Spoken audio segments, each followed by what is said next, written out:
When we talk about trauma, most people imagine events, moments in time that were painful, heavy, or overwhelming. But trauma isn't just about what happened to you. Trauma is what happens inside of you, what gets imprinted in your nervous system, and how your brain rewires itself to protect you. And here's the paradox. It's trying to keep you safe, but in the process, it can also keep you stuck. Your brain is an incredible machine.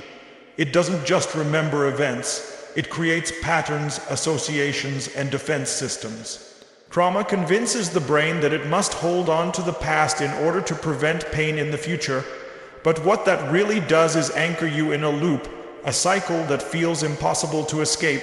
The good news is, once you understand the tricks trauma plays on your brain, you can expose them. And once you expose them, you can reclaim your freedom. When you go through something painful, something your heart wasn't ready for, something your mind couldn't fully process, your brain does something extraordinary. It builds a loop. This loop is not designed to make you thrive, it's designed to make you survive. It repeats the same warning signals, the same protective patterns, over and over again, because it believes that if it can keep you from going through that pain again, it's doing its job. But here's the hidden cost. Survival mode is not living. Survival mode is a cage that looks like safety. And many people spend years, even decades, living in that cage, not because they don't have potential, not because they don't want freedom, but because their brain has been tricked into believing that looping in the same patterns is the best way to stay alive. Think about it. How many times have you felt like you're reliving the same emotions, the same struggles, even though the circumstances have changed? That's not coincidence, that's conditioning. The brain holds onto those old circuits like a broken record. Every time you face something that even slightly resembles the old pain, the loop plays again. You're not responding to the present, you're replaying the past.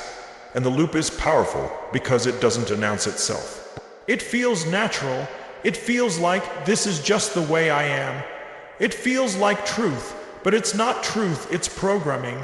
Your nervous system is firing signals so quickly that you don't even realize you're living in a survival loop.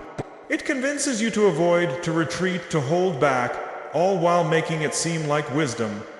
What the brain calls protection often shows up as procrastination, overthinking, anxiety, hesitation. It's the voice that says, don't try, don't risk, don't step out. It's not safe. And because that voice sounds familiar, you believe it. But the truth is, it's not protecting you from the future, it's chaining you to the past. Here's what's even more fascinating. Your brain isn't broken. It's actually brilliant. It's trying to save you. It's saying, I remember the pain you went through, and I don't want you to go through that again. That's compassion from your own nervous system. But the same system that saved you once is now keeping you stuck. The brain prefers repetition over transformation. Repetition feels predictable, transformation feels uncertain, and because trauma wired your brain to equate uncertainty with danger, you end up choosing the same cycle again and again, even when you desperately want something new. That's why so many people feel like they're taking one step forward and 3 steps back. It's not because they lack discipline, it's because their brain is running a loop that was never designed for growth. Let's make this real. Imagine a child who touched a hot stove and burned their hand. The brain instantly created a loop. Stove equals pain. That loop protects the child from ever touching the stove again. But trauma works the same way emotionally. If you were betrayed in a relationship, your brain creates a loop. Trust equals pain. If you failed in business, your brain creates a loop. Risk equals pain. And even though the circumstances are new, the brain replays the old loop as if it's still happening now. And here's the thing. You can't outthink the loop. Logic alone won't break it, because the loop lives in your nervous system, not just in your conscious mind. That's why so many people know what they should do, but can't get themselves to do it. The loop hijacks their behavior before they even realize what's happening.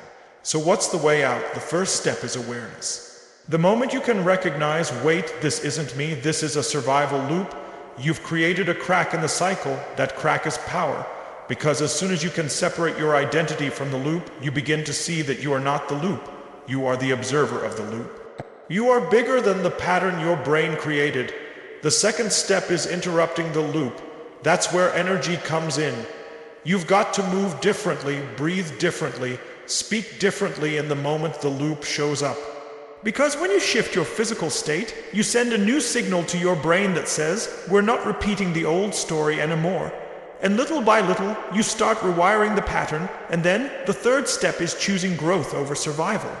This is not easy, because growth feels unsafe to a brain wired by trauma.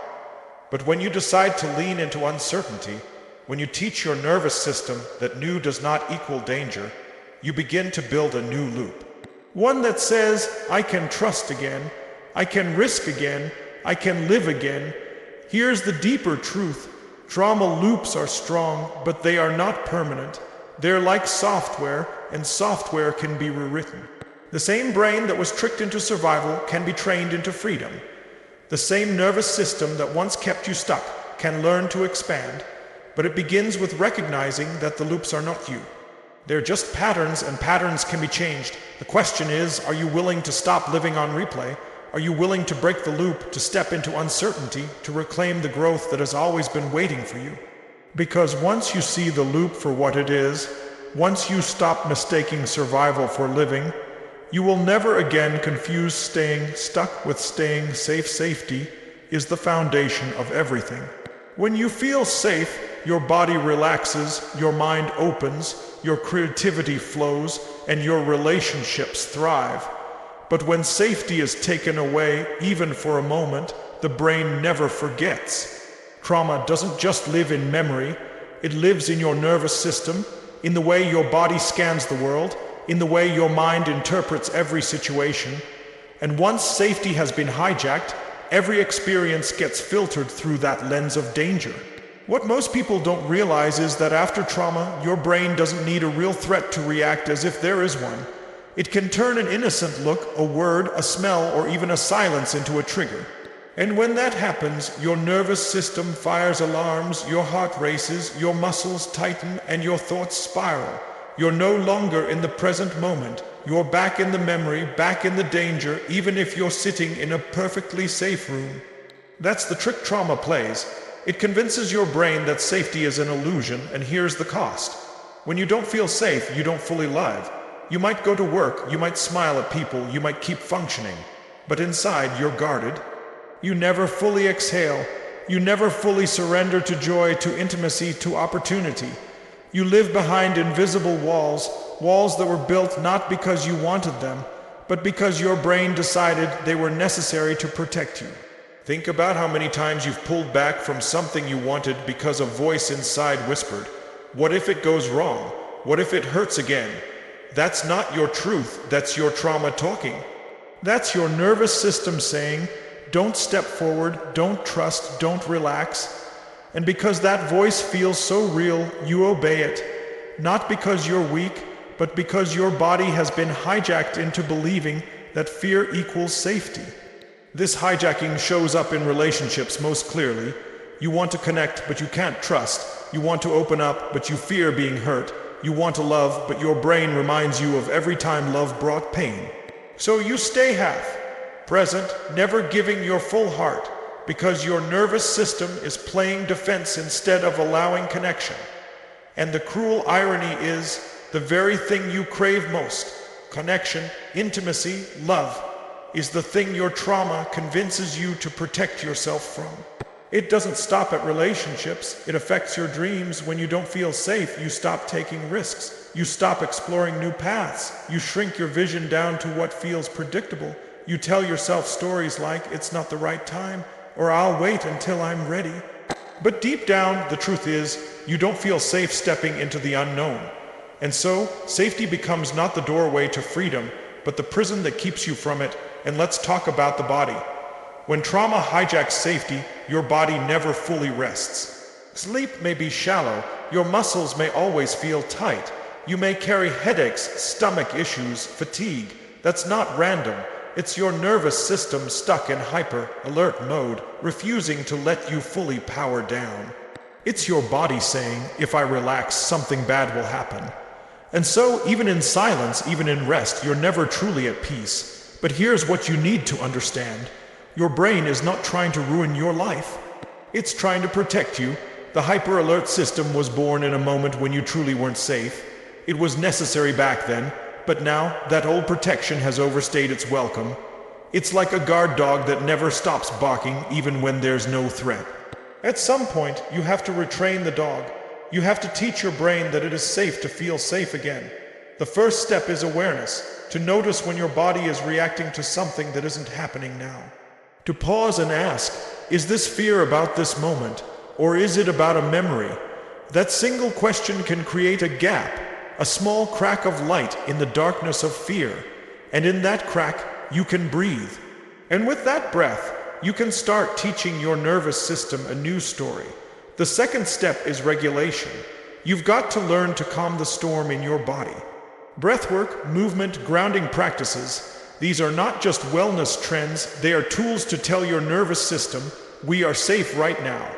Because when the body relaxes, the mind follows. And when the mind follows, the brain begins to update its patterns. The third step is exposure to trust again.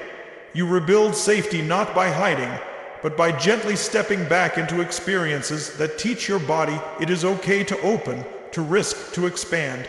Small steps matter. Every time you lean into trust, every time you take a risk and realize you survived, you send a message to your brain. See, safety exists here. The world isn't all danger. And little by little, the hijack loses its grip. Safety is not something you wait for the world to hand you. It's something you create within. It starts with the decision to stop letting trauma dictate the terms of your life. It starts with reclaiming your breath, your body, your presence. And from that place, you don't just survive, you live. Imagine what your life would look like if you weren't guarded, if you weren't shrinking, if you weren't holding back because of fear.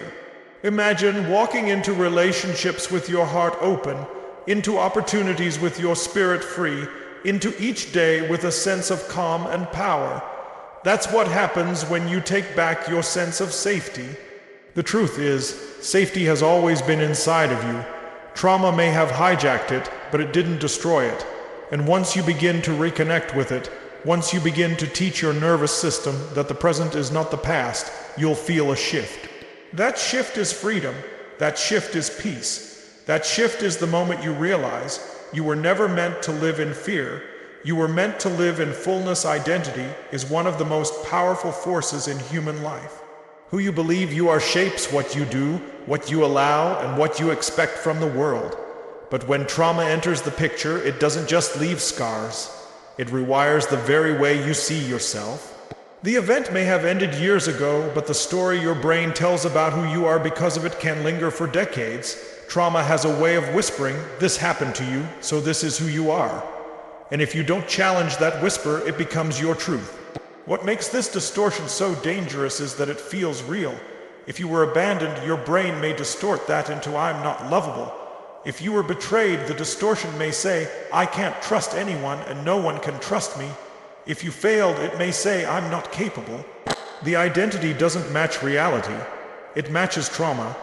And once your brain fuses the two, you don't just remember what happened, you live as though it defines you. This is how powerful identity is. A person who believes I'm broken will act differently than someone who believes I've been hurt but I'm healing. A person who believes I'm unworthy will accept things in life that someone who believes I deserve more would never tolerate. The distortion becomes a self-fulfilling prophecy, and soon you're no longer living out of possibility. You're living out of programming, and here's the part that stings. Trauma often convinces you that your pain is permanent. That no matter what you do, you'll always carry this identity. It's why so many people stay stuck in patterns of toxic relationships, dead-end jobs, or cycles of self-sabotage.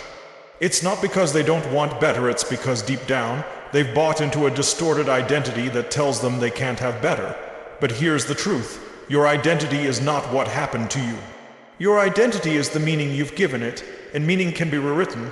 The moment you recognize, I am not my trauma, I am the person who survived it, everything changes. That shift reframes you from victim to warrior, from broken to resilient, from stuck to evolving. And that shift doesn't erase the past, but it redefines the future. Let's make this real. Imagine two people going through the same painful event. One says, "This means I'm worthless. This means I'll never recover." The other says, "This means I've been tested. This means I'm stronger." The event was the same, but the identity was different, and the identity determines the outcome. That's why some people stay trapped for life, while others rise from the ashes. It's not luck, it's identity. Trauma wants you to wear its mask. It wants you to confuse the wound with the whole of who you are. But you are not a mask. You are not a label. You are not the worst thing that ever happened to you. You are the one who is still here, still breathing, still capable of choosing something new. The distortion loses power the moment you stop saying, "I am my trauma," and start saying, "I am more than my trauma." But let's be honest. It's not easy to shed an identity that's been fused with your nervous system. When your brain has replayed the same story for years, it feels like truth. And when you try to step into a new identity, your body resists. That's normal. That's the loop trying to pull you back, which is why the key is not just changing your thoughts. It's embodying a new state. When you move differently, speak differently, and act from a place of power, you begin to train your nervous system to accept a new identity. Identity is not something you wait to feel. It's something you claim. You don't wait until you feel strong to declare, "I am strong." You claim it first, and your nervous system catches up. You don't wait until you feel worthy to say, "I am worthy." You declare it, and the declaration becomes a seed that grows into reality. The distortion of trauma weakens every time you choose the truth of who you are becoming, rather than the lie of what you once went through. And let's remember, identity is contagious. The way you see yourself teaches others how to see you. If you walk into the world believing you are broken, people will treat you as fragile. If you walk into the world believing you are whole, people will mirror that wholeness back to you. Trauma doesn't just distort your identity internally. It shapes the way the world reflects you externally. That's why rewriting your identity is not just about healing yourself. It's about transforming your entire experience of life. When you start to reclaim your true identity, you stop settling. You stop apologizing for existing. You stop living small, and you start making choices that align with your worth, not your wounds. You start surrounding yourself with people who see your value, not just your scars. You start creating a life that reflects your resilience, not your history. And here's the beautiful paradox. Your trauma doesn't vanish, but it no longer defines you. It becomes part of your story, not the headline. It becomes fuel for your purpose, not chains around your feet. You carry the lessons, but not the label. You hold the memory, but not the identity. So ask yourself, who have you been telling yourself you are because of your trauma? And who would you be if you stripped away that distortion? The moment you answer that honestly, you begin the process of reclaiming your true self. Because identity is powerful. Trauma may have distorted it, but you hold the pen, and when you decide to rewrite, when you decide to declare, when you decide to embody the truth of your resilience, no distortion can keep you stuck. Trauma is clever. It doesn't just live in the past, it disguises itself in the present. It loops the brain into survival instead of growth. It hijacks your sense of safety so you never fully relax. It distorts your identity so you believe lies about who you are. It freezes the future so every possibility looks like danger. And the cruelest trick of all, it convinces you this is permanent, that this is who you'll always be. But here's the truth. Trauma may shape your patterns, but it does not define your destiny. It may have written the first chapters, but it does not hold the pen to your future. Every pattern can be interrupted, every loop can be broken, every distorted belief can be rewritten, and the moment you realize that, you reclaim the greatest gift life has ever given you, the power of choice. Choice is stronger than trauma. Choice is stronger than memory. Choice is the doorway between what has been and what can be. The day you decide to stop letting trauma tell the story of your life is the day everything begins to shift. Because when you choose awareness, when you choose to see the trick for what it is, the illusion collapses, and what's left is your truth, your strength, your freedom, and that freedom, it's not far away. It's not something you have to chase for years. It's here now in the moment you decide, I am not my pain, I am not my past. I am not my wounds. I am more. I am bigger. I am unshakable. That decision doesn't erase the scars, but it transforms them. Scars stop being reminders of pain and start being reminders of survival. The future is not frozen, safety is not lost, identity is not destroyed, growth is not gone. All of it is waiting for you the moment you choose to break the loop, reclaim your power, and step into the fullness of who you are. So the question is not, can you heal? The question is, will you choose to see that you already hold the key? Because the second you make that choice, trauma loses its grip, and your life begins to expand in ways you never thought possible.